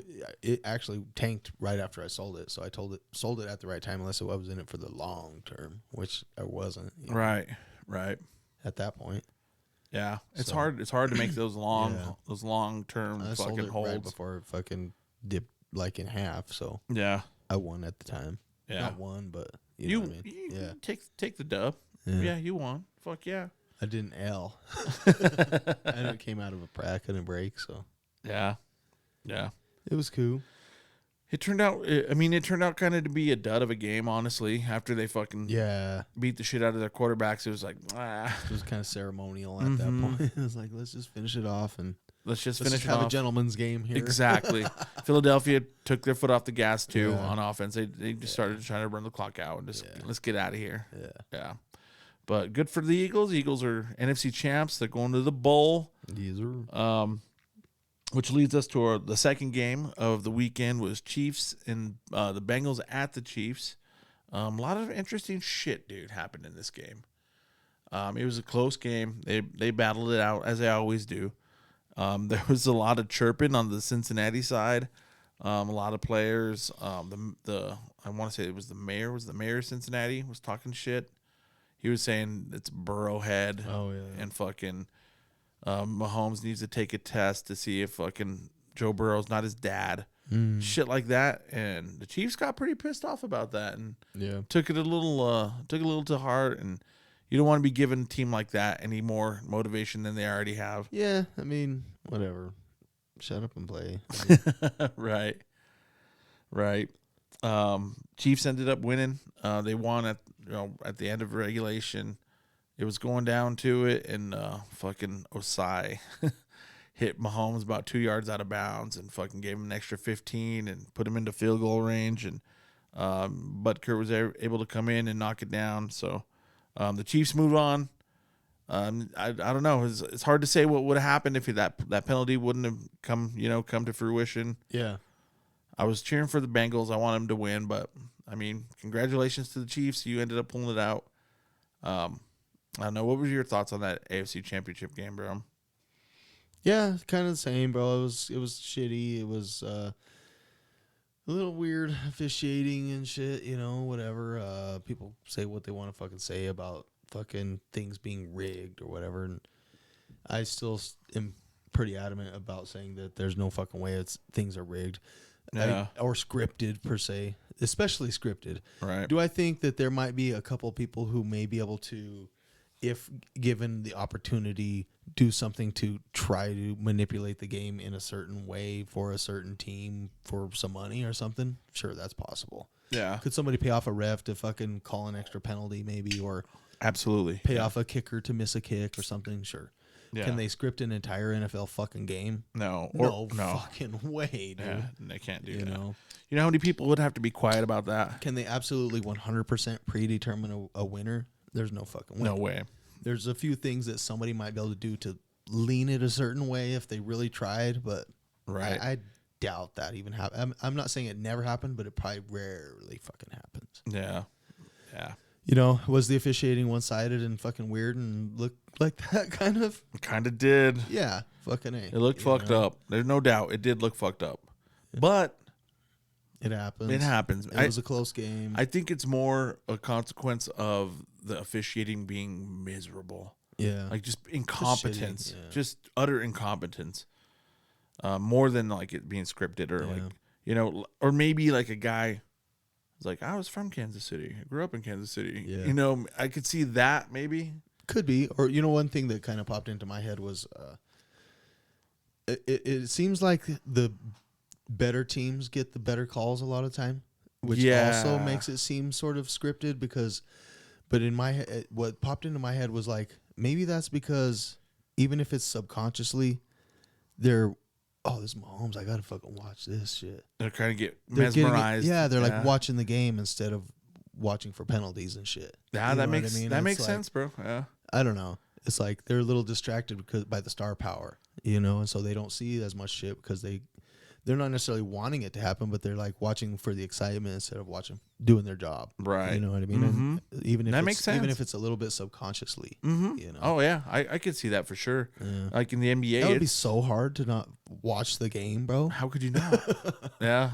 Or even throughout the game start sort of cheering for something to happen. It's like, yeah, these guys are playing hard. I hope he makes it. Or that guy's fucking dickhead. That guy will not shut the fuck up. Yeah. Fuck that. Yeah. Here's the flag. Or you know what I mean? You can find. Mm-hmm. Yeah. I'm gonna nitpick you because you're being a bitch. Yeah. Yeah. So for sure. Yeah. There's things that can be done to manipulate or to change the game just a little here or there, but there's no way it's fucking predetermined and scripted. I don't think so. I don't think so either. It sucks when it comes down to officiating, but the thing is too is now there's so many angles and so many cameras and such good TVs and everything. Everybody fucking sees everything, bro. Yeah, it's Shit true. like that's been happening for fucking ever, bro. How many games in the 80s did all that shit happen constantly, but nobody fucking even saw it on camera? Right. That's true. That You makes know, sense. Absolutely. And like in the NBA, it's known that like star players get the whistle, and like it's just kind of a known thing. Like it's just a thing. You know, LeBron gets the whistle. I mean, he didn't the other night. Did you see that shit? Did you see that meme I posted? Yeah. Can't remember whose quote it was, and it said something like, "If I saw the mailman run over my French poodle, I wouldn't fucking cry like that." That shit was dope. That shit was dope. It's true though. Yeah. But I mean, he was right. He fouled the fuck out of him. Yeah. It was an obvious foul. Yeah. Like you could probably even hear it. Yeah. But he acted terrible. And that's why people hate LeBron. Yeah. That shit right there, man. That's exactly why. Oh, man. And he's like, I get the whistle usually.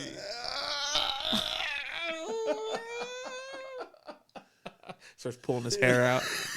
What hair? Oh, shit. Couple little nubs. Yeah, fucking LeBron. But what do you think, dude? Who do you think's gonna win the Super Bowl now? We got the Eagles and the Chiefs, the Kelsey Bowl. That's a tough one, bro. That Mahomes, bro. I'll tell you what. As much as I hate him, that dude kind of gangster, bro. Dude, he's real. The way gangster. he played on that leg, you gotta have some. He had one play that. Well, he may have had a couple, but that one play where you could tell. And the only reason he dropped it, he kind of went back to throw that pass and it just kind of like squirted out of his hand. Yeah. But that had to just because he was in so much pain, bro. And he like stepped just right. He was like, oh, and like just dropped that ball, bro. But like, other than that, whew. Dude, that touchdown he threw. He was limping around and hopping around. He looked like he wanted to cry at the end of the game because he was like so proud of what just happened. Like, yeah. You know what I mean? Like he looked like he was going to cry, dude. Like, yeah. He was, I don't know. I got some respect for that fool, even though I fucking hate him. Still hate his guts. But like when I see him do it, it's not the same way like when I watch Brady and I'm like, how, dude? That doesn't make any sense that worked for him. Right. But with Mahomes, it's like, damn, that motherfucker. He's magical, dude. He's the truth. Yeah. Yeah, he really is. And I'm not saying in the long run he'll have more champs or whatever. Brady's the GOAT. He's done it more times than anybody, whatever. But as far as like just watching the raw natural talent, like watching Mahomes, it's like, holy shit, dude. Yeah, it's kind of special. It feels How special. How the fuck did he do that? That's like the Jordan of football, dude. Right. You know, right. Like, no, 100%. It's definitely something that you don't see. Sense, dude. Some of the shit he's doing. Dude, that throw he threw. Oh God, who was it to? I want to say it was Juju. No, I don't know if Juju even played. I can't remember who it was to, but it was a touchdown right across the middle. Valdez-Scantling. Yeah. That's who it was. Dude, that throw was unfucking believable. Yeah. He was moving this way. He threw it back the other way, right over the linebacker, right in front of the corner, and just slid right in for the touch. Like, dude, it was unbelievable. Like it came out of a fucking cannon. Like it came out of a machine. Like a machine put it where it had to be. Yeah. It was so fucking perfect. Yeah. I was like, to even attempt that throw, to think I can get it there, that's insane. It's insane. Fuck that guy. I mean, I'm kind of happy for my card of his that I have that nobody ever did fully pull the trigger on. So that's pretty good. That's pretty good. I'm glad they didn't because now it's probably going to be going up. If he wins, especially. But, you know, in my heart, I would have rather had the Bengals win. I would have too. Yeah. I was rooting for them. Yeah, me too. And that was my pick. And oh, that's right. It was your pick, huh? But the Eagles already won me some money, so I got in that $25 random board and had pulled the Eagles as my random team. Oh, nice. So even at second place, I already get like 125 off of that. Boom. So beautiful. The homie who is me and some other guy that I don't know messaged me and he's like, "You want to split it?" I said, "Nope." Yeah, fucking Chiefs win that. You're gonna be like, God damn it. Yeah, it's all right. No, you got to go for the win, dude. Yeah, fuck that shit. You got to go for already the win. Made it this far, I'm already up. I never split. When I'm playing poker and they want to chop, I'm like, fucking chopping, bro. I'm better than you. Yeah. Why would I do that? I have the advantage. The only way would be like if it was like 4 a.m. and I had to be work at 5. Right. There had to be some circumstances to where pride didn't matter anymore. Yeah, like they literally have to. Right. It's like, fuck, I got to go to work. You're lucky. You're lucky I had you on the ropes. Who do you think's going to win the bowl, dude? Oh. Who do I think? Who do you want to win? Who do I want is the Eagles. Who do you think is going to win? It's hard to not fucking go with the Chiefs, bro. Especially after that last game. Mahomes is going to be healed up in 2 weeks. It's kind of hard, dude. They don't really have any other injuries, I don't think. Nothing major. Receivers. Scantling went out. And then, did he? Yeah, he went out, and then Juju was out too. I don't know how well they might be able to be back for the Super Bowl, but he was Juju down. was out for the game? I think so. I thought he played. I think he played, but I think he and Kinda limited. Scantling got hurt, and they were both out. Because at the end, they was throwing to nobodies, and like Sky Moore was in there, and like they were throwing to guys I had never heard of. And Philly's defense is tough as fuck, so Right. Hopefully it's a good game. Here's my thing, dude. I think Philadelphia is a better football team, all-around football team than the Chiefs are right now, but the Chiefs have Mahomes. And they've got that storybook shit going on. Right. And Travis Momentum. Kelce. They got the brothers, but yeah. Mahomes is the best player in football. So if you have him, you always have a chance. I can't even argue that, but it's true. It makes me throw up. When you have that guy, you always have a chance. You always have a chance. You're never out of it with him. Yep. Yeah, it's just mostly about Philly's defense, how good can they do against him. It's true. I mean, we'll see. They got his chance. We'll see how Mahomes' ankle's feeling. I mean, I'm guessing it's going to be just fine, but Yeah, even if it's not, he's still. I mean, he threw for like 348 and 2 touchdowns or something. Some unreal numbers on a fucking high ankle sprain, dude. Unreal. yeah, different defense, but Yeah, much better defense. Cincinnati's defense is good. no, they're pretty good though. But Philly's defense is special. They're like the 49ers. They both have great defenses right now. yeah, The Philly defense, the 2022 Philly defense has the third most sacks all time. yeah, All time. They're like up there with like the 85 Bears and shit. So it's a pretty good defense. yeah. Fucking nuts, man. I think I agree with you. I think I'm the same way. I want the Eagles to win, but I really deep down, if I take my emotion out of it, I think the Chiefs are going to win. He's getting to the point where you can't really bet against him, dude. Yeah, it's true. If he wins another Super Bowl, bro, how crazy do you think his cards go? That's a good question. I think his RPAs, low number autos, rookie autos and stuff, probably pretty good. I think his regular PSA 10-ish stuff will stay where it's at. It might go up a little, but that stuff is tanking so hard already right now that I think that the boost will be to stay. To stay even. Yeah. Yeah. It's tough because I think if Hurts wins, is I think almost the same thing. Not the same, but similar, like with fucking Stafford last year. Just because he still hasn't gotten that fucking love, dude. It's like he's getting his fucking price bump right now for winning the Super Bowl, kind of.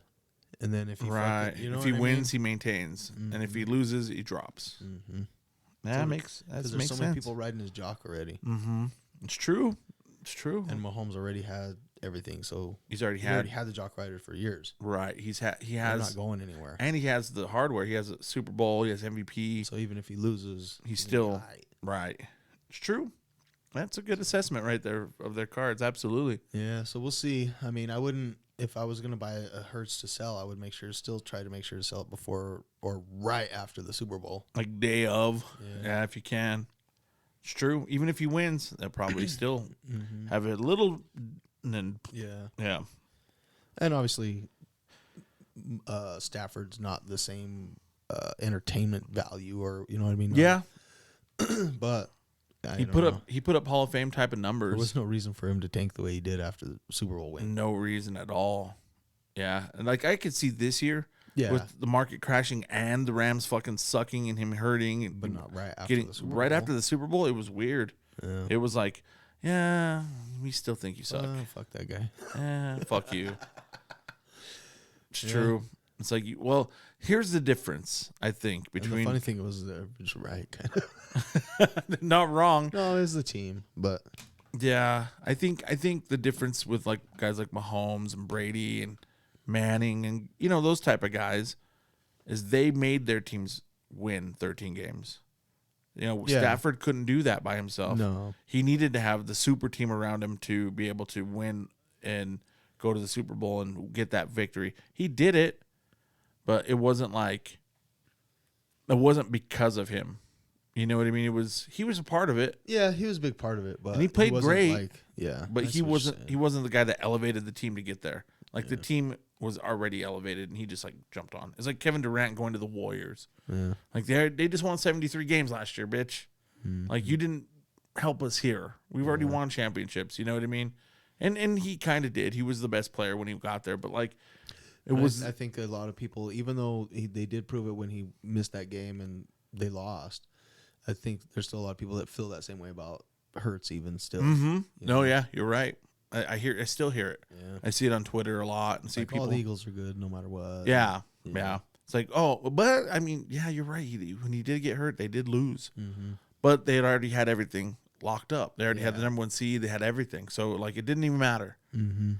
It's true. I don't know. I'm excited for the Super Bowl. It's a weird combination to see those two teams. It feels like, but Yeah. I've never liked the Eagles, but I'm cheering for them. No. It's just for my sheer hatred for the Chiefs. yeah, Fucking hate those guys. And Travis Kelce after the game, I wanted to fucking kill him. It's like, dude, oh yeah, the refs were on your side. Osai gives you 15 extra yards. Like you got it. I wouldn't say the game handed to you, but it was a little bit tilted in your favor, and then you're gonna brag, like, oh, dude. yeah. And granted, he is great, and he does do great things, but Acting like they blew him out and shit. right, if Osai doesn't hit that penalty, it's a 60-some yard field goal attempt. You have 8 seconds left. There's a chance that you don't get any more yards. There's a chance that It goes to overtime. and the Bengals could pull it out then. So, like, don't fucking be like that. Yeah, I can't humble stand yourself a little bit. I can't stand that dude. I can't stand that dude. He's great though. He could possibly be the greatest tight end ever. Give him a few more years with his numbers, he might be that guy. Yeah, we'll see. But fuck him. Yeah, but fuck that guy. But dude, is it that time, my brother? I think so.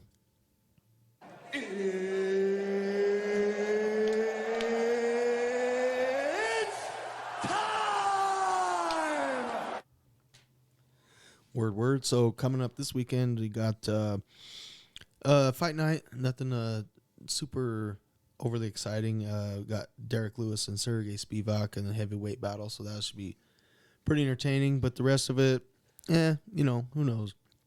Not a lot of big names though. And then the week after that is going to be February 11th, UFC 284. That'll be Islam Makhachev versus Alexander Volkanovski. That's going to be for the lightweight championship. So that's a pretty big time fight. Some of the rest of that card not overly exciting either. One big thing coming up that actually Zach was telling me about that he's going to go to, and I was like, man, this sounds fucking fun. Is One Fighting is coming to Denver on May 5th. They're going to be in the First Bake Center. So One is usually in Asia. They're kind of like, I guess you would call them the number 3, I guess, because you got UFC and then Bellator and then One. Yeah. But One is a lot more respected because in Asia it's just different over there. You know what I mean? It was kind of like when they had Pride over there. It's respected a little more than Bellator. Probably they take it a little more seriously. That ain't to say that the fighters are any better per se, but like it just feels like a little bit less of a gimmicky show than Bellator can be. Sometimes they do things just for money or just for right the eyeballs. You know, which clicks. you got to do that, I guess, sometimes. But One seems to take it a little more seriously. But the the thing that's exciting about them, dang it, all day. I'm sorry, guys. Coming is Mighty Mouse is coming Demetrius Johnson. So he's a Nice. UFC veteran, WEC veteran. He fought in the UFC for, I don't know, about 10 years, I want to say. No, almost. Started off in the WC, ended up taking over the championship there. Came over to the UFC when they disbanded the WEC. UFC bought WEC and incorporated all their fighters into the UFC. And he became a bantamweight champ. Then he switched to flyweight, and he fought for 6 years between 2012 and 2018. He defended the title 11 consecutive times. Wow. So that's pretty goatish, bro. But Yeah. being lightweight didn't get as much love or as much airtime, as much hype. So not a lot of people are like super gigantic fans of his, but some are. So Right. some people pretty much regard him as the GOAT because nobody else was able to accomplish that. They could do what he did. Yeah. Granted, the competition was different. It was a newer division when they brought it over from WC. There wasn't even a lightweight division in the UFC before that. So he eventually lost to Henry Cejudo. And then when he lost to him, it was a split decision. It was one of those kind of controversial split decisions. A lot of people thought maybe he won. It was a really, really close fight. So he lost his title to him and then kind of started having like kind of bickery-ish shit with UFC, like happens a lot with a lot of these guys. So what happened was apparently UFC, and I didn't even realize this until I researched it a little bit yesterday, traded him. I didn't even know you could do that. Really? Yeah, they traded him to one for Ben Askren. No shit. Dang it. So yeah, Ben Askren is the guy who Jorge Masvidal kneed his face off a couple years ago. Did you Oh, ever see right. Yeah. You showed me, I that? think. Yeah. And so Yeah. he went for like a takedown. Jorge Masvidal just flying kneed his to the fucking flying kneed his soul to heaven pretty much. Took him out.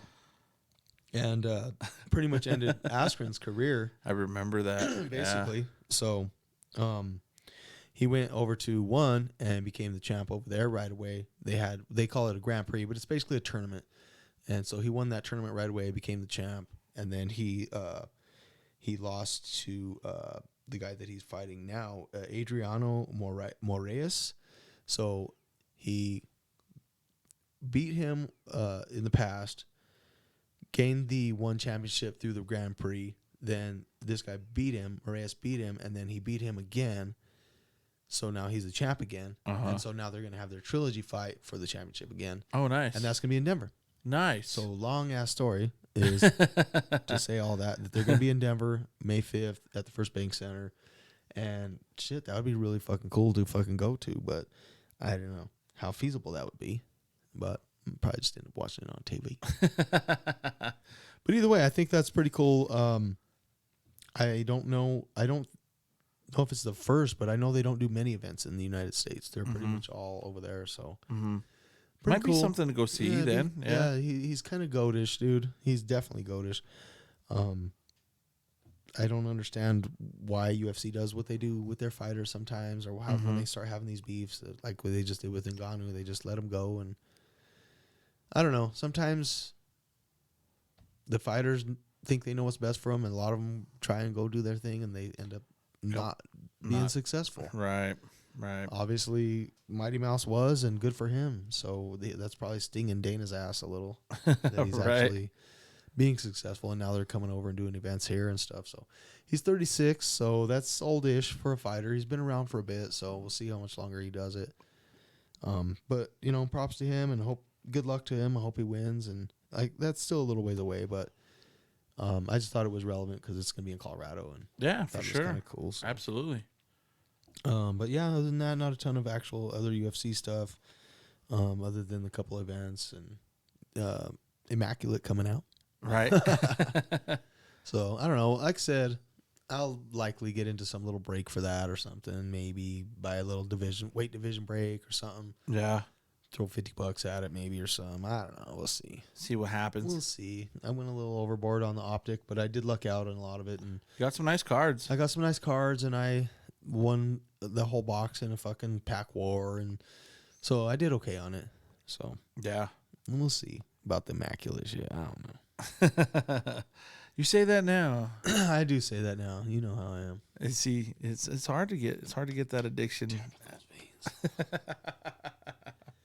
No, I've been pretty good. I mean, I'll drop maybe $50 here or there on some wax or something, but whatever. Yeah, for sure. I got some. Because it's mad money. Yeah, right.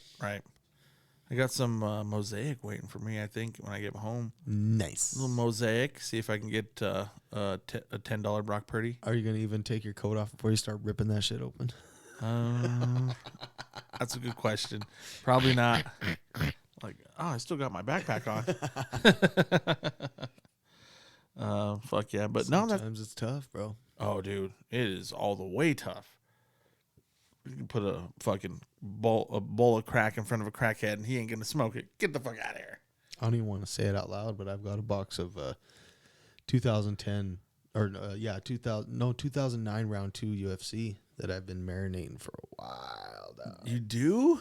Yeah, bro, and I'm so proud of myself, dog. Dude. That's impressive, dog. Have it in a little Tupperware thing. No shit. Yeah, dude, I've had that since about 6 months, dog. Wow. Yeah. Damn, dude. And I have a few cheap like junk wax boxes and stuff that are. I kind of like having them unopened just as collectible, like not because they're worth anything, but it's just kind of cool. Because they're cool. Yeah, absolutely. So those those are not as tempting, but that UFC box. There's some good stuff in there. It could be a John Jones rookie in there. Damn. It could be a John Jones rookie auto in there. Damn. Yeah. That's fucking discipline, dude. Yeah. I give you mad props on that for sure. Yeah, but the thing is it's worth as much as the best card you can pull out of it already, pretty much. The box, yeah. Unless it tens or something, or you get a low number one. Right, and chances are you might not get that goddamn card. Probably not gonna get that motherfucker. Yep. Yeah. Yeah, it's fun for now. It's like a trial. It's like my monk trials. It's like.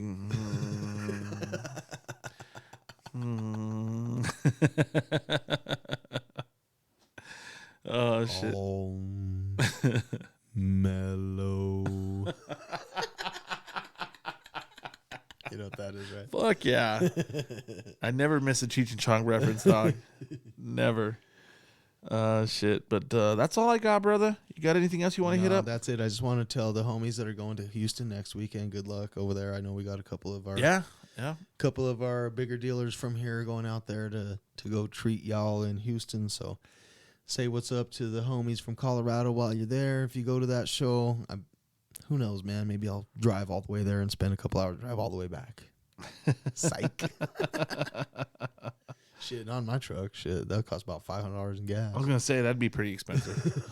You liar! Yeah, I was lying. I was fooling y'all. I was fooling y'all. Those is jokes. We'll just have to take the fucking Airstream. Fuck yeah. Pikes Peak show, February 11th. Colorado Springs, North Penrose Arena. Go check out Pikes Peak. Yep, that's the next thing. Next thing, then the Denver Card Show is going to be the 25th and 26th of February. And then iCards is going to be dropping a show on March 6th. And then our show on March 18th. Bam. So, diggity bam. There's going to be shows lining up on the Colorado card scene. Come get you some. Yes, sir. We should be lining up the rest of our shows for the rest of the year here shortly. So we can put up a little lineup for y'all. Get your asses to Colorado. Absolutely. But thank you guys so much for giving us some time and checking out the pod and checking out the YouTube. Hell yeah. YouTube. But we will be back next week. And like, subscribe, share. All that good shit. Peace out, guys. Peace.